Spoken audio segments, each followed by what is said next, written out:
Thank you for the introduction. Thank you very much that you are here this morning. I'm glad that I'm not alone in this adventure. Let me thank also the other organizer, Thomas Golinski, Gabriela Rotonda, Cornelia Wiesland, especially for the help during this conference. Special help also from Thomas and Praful, who did a lot of work yesterday to prepare the cocktail dinner that we have tonight. So thanks for that, and for Cornelia for taking care of collecting the contribution for the cocktail dinner. And Gabriel, who doesn't know it, but will help me to buy something and, and carry the food. So let me mention that my research is financed by FWF, which is the Austrian research agency, under two grounds, Bernard-Poisson-Lee Group and Integrable Systems, and recently geometric green learning on groups and Gaussian spaces.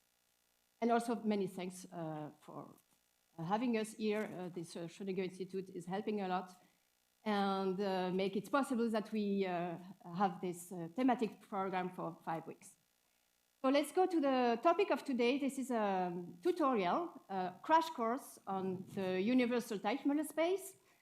And I will base my tutorial on some references. So the last three references are classical references, Alphonse Burr's paper, Leto book, Tak Jan and Theo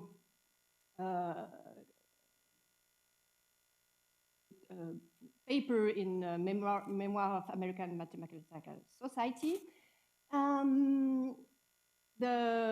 My crash course will be an easy introduction to the subject based on a very easy paper, so an introductory paper that I wrote some time ago. This is the first one in this list. Let me mention a very beautiful paper by François Gebalmaz and Tudor Ratziu on the geometry of the universal Teichmüller space and the Euler-Peterson equation. I will not go into this paper. This is really far from the scope of this tutorial, but I will be really happy if we can discuss this during the coffee break, for instance, because it's really a link between Sobolev spaces, geometry, topology. Also, I mentioned this paper that we have with François Gebalmaz to the Ratziu on the restricted Siegel disk as a coadjoint orbit. It will appear in the last slide of this tutorial. And also, you can find some of these in my habilitation thesis, some aspect of infinite dimensional geometry theory and applications. So let me go to the topic of this talk. So there are conformal maps and quasi-conformal maps. So if you think, you want to visualize what a conformal map is, so this is a map that will preserve angles. So for instance, here you see in A, it's just a face, and there is a conformal mapping to the disk, which if you put some texture, look like the B here, the A to B. There is a circle packing algorithm that gives you the circles on the face in C. But if you see D, you see that the angles are preserved. So this is for conformal mapping. Conformal means also holomorphic. So these are smooth maps that preserve angles. And if you look at the differential of one of these maps, this is, you can think of it as a differential in the complex category. So if you look at the map as a map of two real variables, it will be isotropic.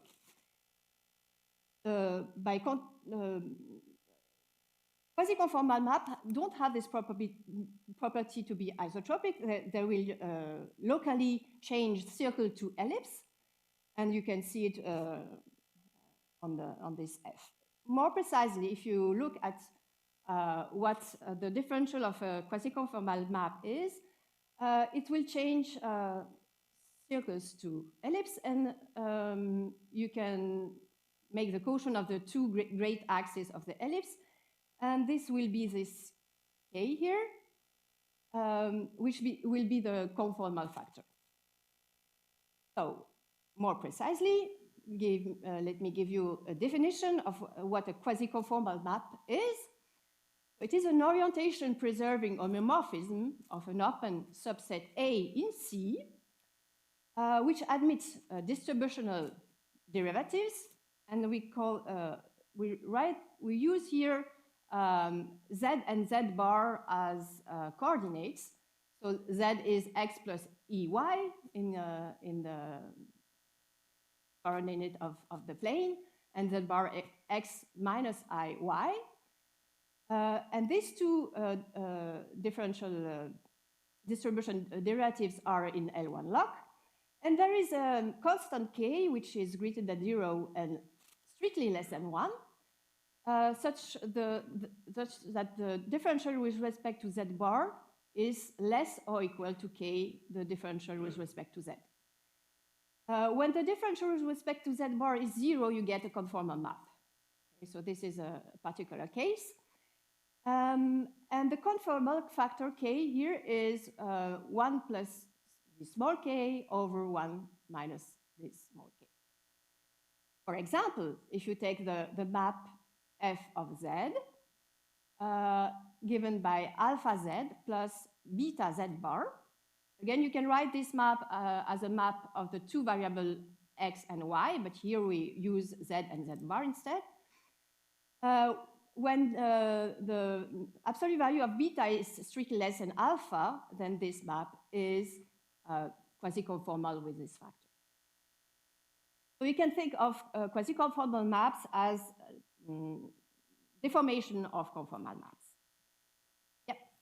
The second inequality with little k is pointwise everywhere. So these derivatives are actually defined everywhere. Or is it almost everywhere? Almost everywhere is fine. Does it not imply that it's differentiable everywhere or something like that? I'm a geometer. You can ask the analysis of this. I don't know, actually, but this is a good question for the people here. Perhaps a question that can you write this down and see. Yeah. K is common for question. all Z. Sorry? K is common for all Z. Yeah? Yes. Okay.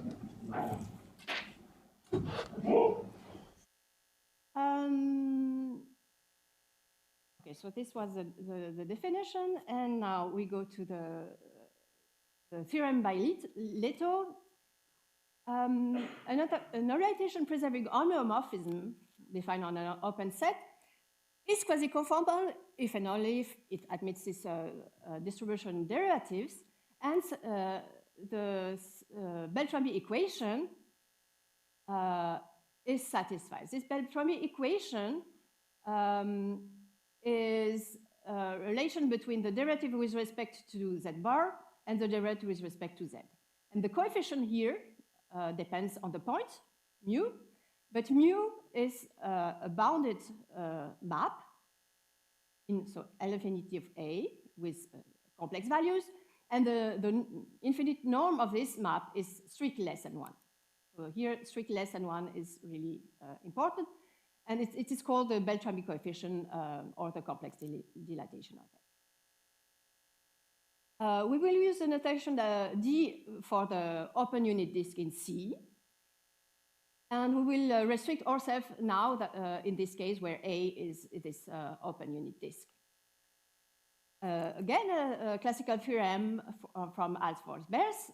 If you take a mu, bounded map with infinite norm less than 1, defined on the disk, there exists a unique quasi-conformal mapping with this mu as Beltrami coefficient.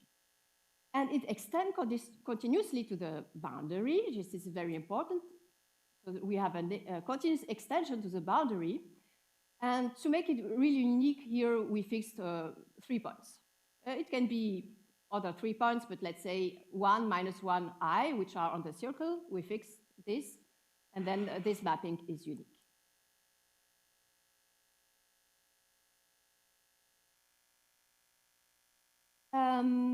So this extension on the boundary has some properties, and this leads me to the definition of quasi-symmetric mappings. So here we have an orientation preserving homomorphism of the circle, so one variable. I call it eta, but since we are on the circle, thank you, there is a lift of this eta to the real line, and I'll call it eta tilde. To make it precise, we take the eta tilde of 0 between 0 and 1, and then this eta tilde is a lift of eta, so it has a property like this. Here, the 1 is because the length of the circle is 1 here. It could be 2 pi, it doesn't make any difference. So this lift is defined on the real line. Using this lift, I can produce this quotient, so eta tilde at the point x plus t minus eta tilde at the point x, divided by eta tilde of x minus eta tilde of x minus t. So this gives us a ratio of kind of deformation of eta tilde around the point x. If this ratio is bounded by 1 over m from below and m from above, then we say that this eta homeomorphism of the circle is quasi-symmetric. The link to the quasi-conformal maps is given by Bolling-Alfors extension theorem. We start with the orientation preserving homeomorphism of the circle. Then this orientation preserving homomorphism of the circle is quasi-symmetric if and only if it extends to a quasi-conformal homomorphism of the open unit disk into itself. In other words, the set of quasi-symmetric orientation preserving homomorphism of S1 are the boundary values of quasi-conformal maps inside the disk. This is what we should understand from this theorem. Quasi-conformite inside gives quasi-symmetric on the boundary. Your circle has length 1 or 2 pi, because there are two different... yeah, and here, right. Yeah, it should be, you can do 2 pi here and then it will be correct. Thank you.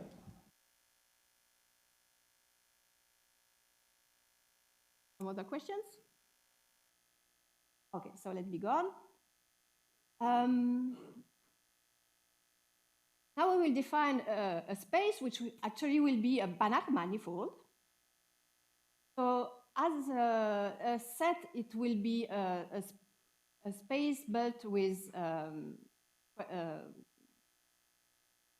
quasi-conformal maps. So let me define it. We have seen this Beltrami coefficient, which were bounded maps on the disk with norm less than 1. And so for this definition, we need a notation. I denote L1D1 with a 1 here, the unit ball in the space of bounded maps, L infinity, defined on the disk with complex values. So the unit ball here is defined like this. By the Alfors-Betz theorem, we know that for any such bounded map with norm less than 1, we can consider the unique quasi-conformal mapping from the unit disk to itself, which fix 3 points, and satisfy the Beltrami equation that I given before. Therefore, we can define the following equivalence relation on this unit ball in L infinity. 2 elements of the unit ball will be called equivalent if the boundary values of the quasi-conformal mapping corresponding to this Beltrami coefficient are equal. So On the boundary, the two quasi-conformal mapping give the same function.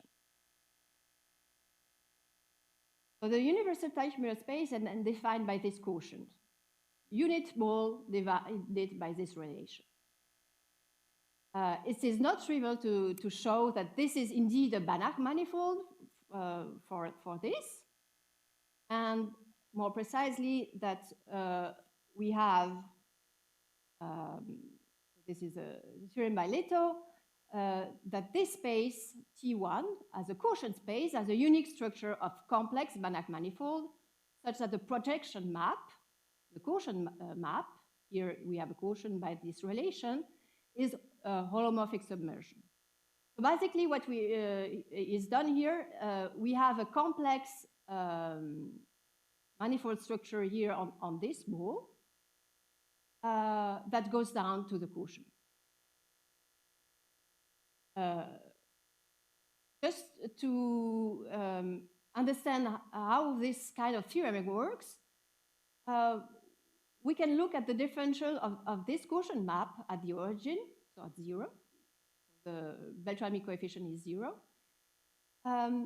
It's turned out that it is a complex linear surjection and that we have a splitting of this space, of this tangent space L infinity of D, which is a tangent space of the unit mole, into two pieces. One is a kernel of the differential, so this will be killed by the projection.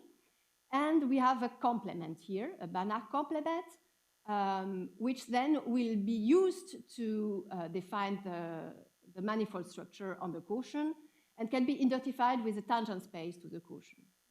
So this space is a Banach space of maps, which are called bounded harmonic Beltrami differentials. And here the definition. You start with a holomorphic map on the disk. You take the complex the bar of this map, and you multiply with the coefficient, which you will see will be related to the Poincaré metric, and you get an element in L infinity of D. So this space is the modeling space of this Teichmüller space with this Banach manifold structure. And of course, it is a complex. I mentioned that the boundary values of quasi-conformal mappings are quasi-symmetric homomorphisms. And so we also have a bijection between this quotient space to the quotient space of a quasi-symmetric homomorphism of the circle, modulo the action of actually PSU11, because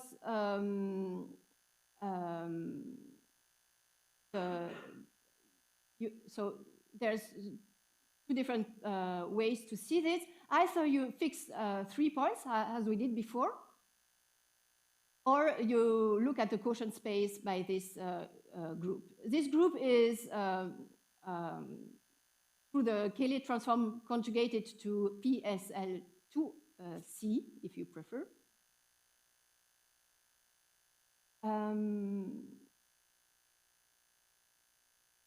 So we have two cosets now. One has a Banach manifold structure that we discussed before, and we have another coset which is in bijection, just as set in bijection. But this coset then inherits, through this identification, also a complex Banach manifold structure. Moreover, this coset can be identified with a subgroup of the group of quasi-symmetric homomorphism if you fix 3 points. So let's say -1, 1, and I. So it has also a group structure. So from this group structure on the right and this Banach manifold structure on the left, we can transport one on the other side and the other on the other side. So we get a group which is also a Banach manifold structure on both sides. However, for this differential structure, the right translation in T1 with this group structure. The right translation are fine. These are bioholomorphic mappings, but the left translation are not even continuous in general. So consequently, this is not a topological group. This is a group on one hand, a Banach manifold on the other hand, but this manifold structure and group structure are not really compatible. Is it not a product of three groups corresponding to each segment? We have three segments. We have restriction to each segment, but it seems that we have product of three groups. Why this false? Yeah, I think you're right. This, yes, but this doesn't change the consequence here that it's not more compatible with the differential structure. So this is a point here that we want to have differential structure that speaks to the group structure too.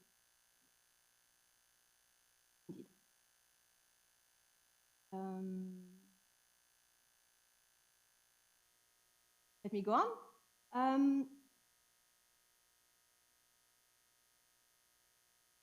Yes, on this Banach manifold structure, we can also define on some subset of the tangent space, some distribution of the tangent bundle, a metric which is called the Weil-Petersson metric.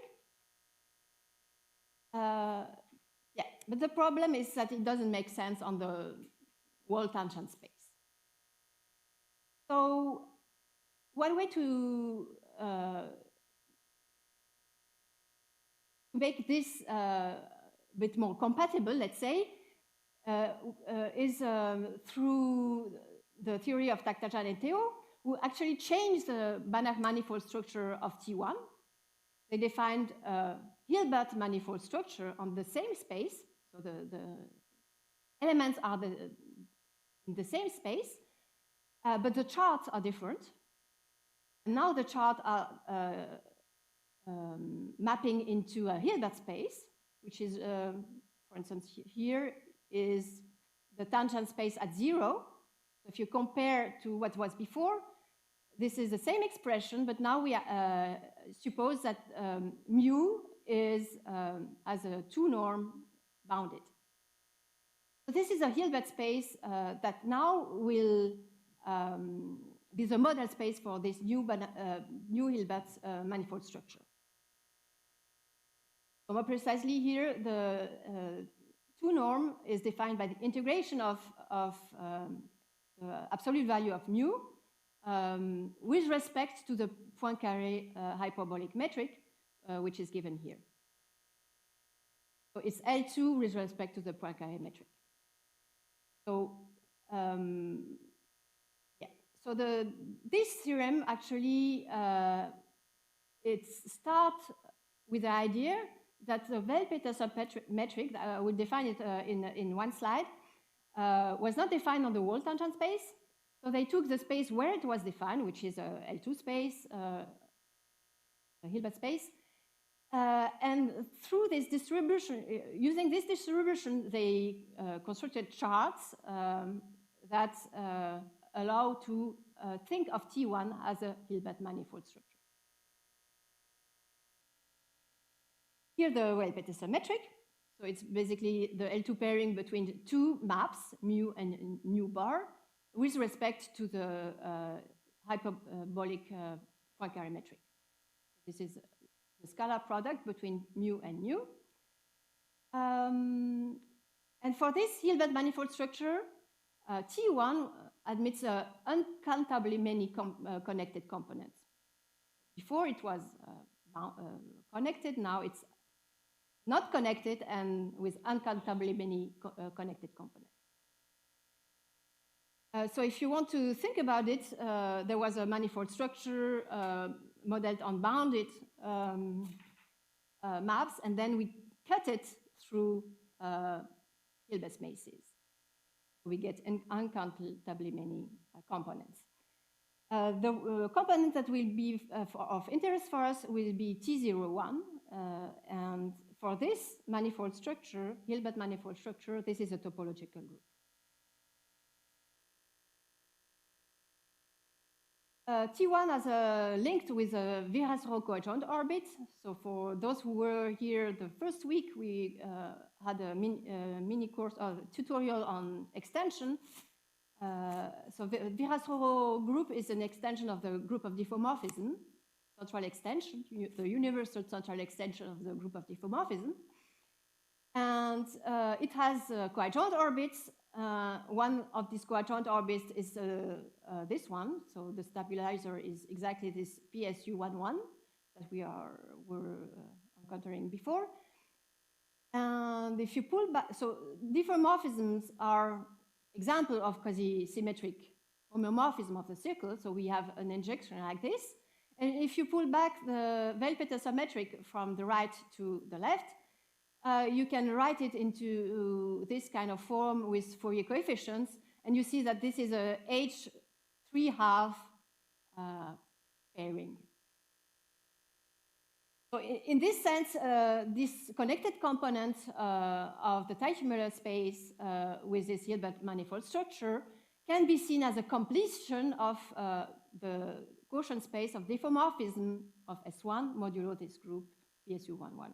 Or if you prefer, a diffeomorphism of S1 which fixes 3 points with H3 norm.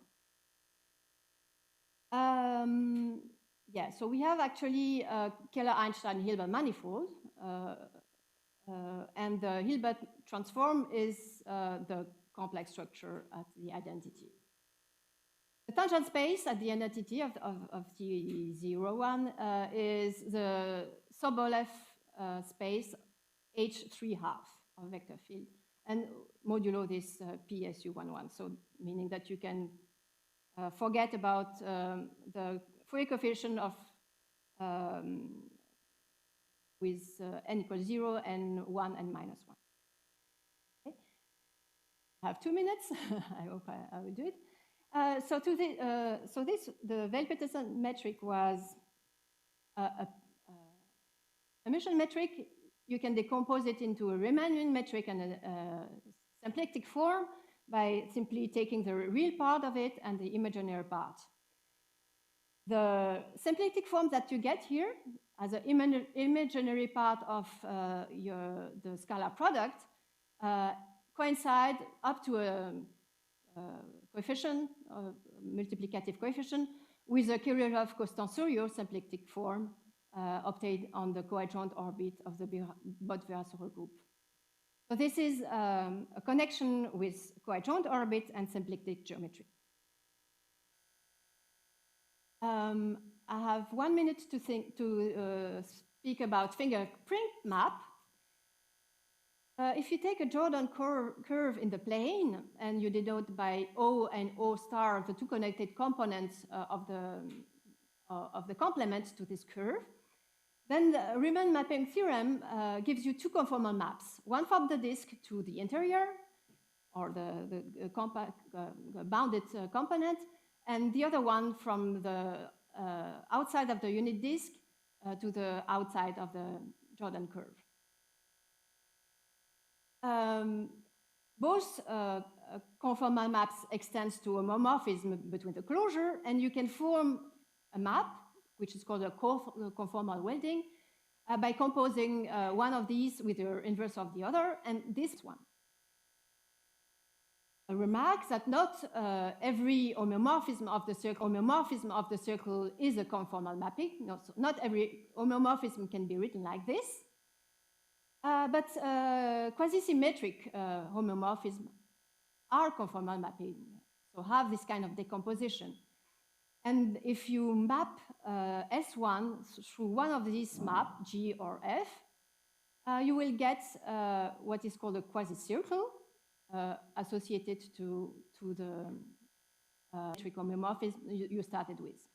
So if you start with a quasi-symmetric homomorphism, you decompose it like this, with this Riemann mapping theorem, and you map the circle through one of these maps, F or G, it will be the same, and you get some quasi-circle. And yeah, so this map is called the fingerprint map. You have some information that you can get using the Weil-Petersen metric. This is from a paper by Sean and Munford, 2006. Here an ellipse, here another ellipse, and this is a geodesic through connecting these two ellipses using the Weil-Petersen metric and the geodesic of it. I think I'm over time, so I don't think I will speak about the Siegel disk. Let me see how many slides I have. Too much, probably. Okay. Yeah. So let me just mention that this Teichmüller space injects in some coadjoint orbits that we know well from overture theory, which is called the Siegel disk. And perhaps that's all that I will say in this crash course. I think it's even a lot already. Yeah. Thank you for your attention.